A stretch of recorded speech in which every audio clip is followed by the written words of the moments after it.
Hey folks, so this exercise is a one-leg Roman deadlift, one leg RDL.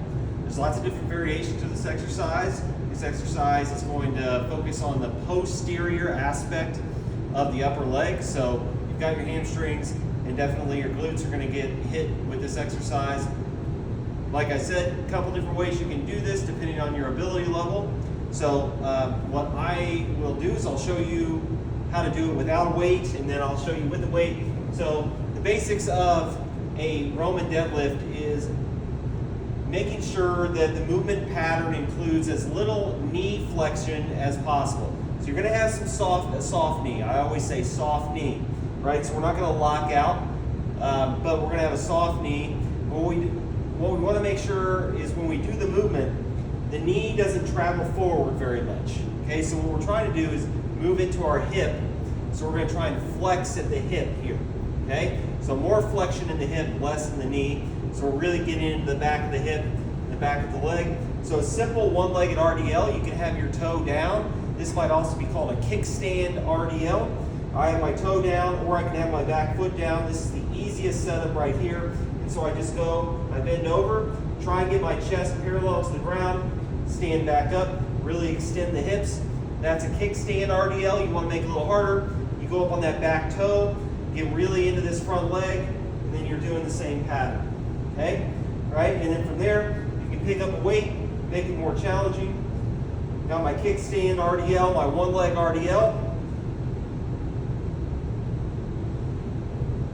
Keeping the eyes looking ahead just a little bit to the corner of the room. Now, if you want to do this and make it the most challenging, you go to a one-legged version. I'm making sure that I have my whole foot on the ground.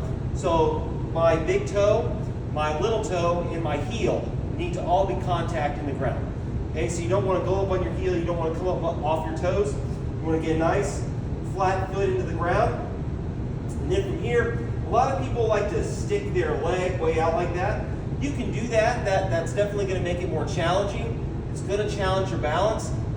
I don't necessarily require that when I teach somebody this exercise. I just tell them that they can keep their other leg bent and try and keep the hips level. So we're trying not to twist and turn the hips too much. We're trying to let that weight go right to the ground.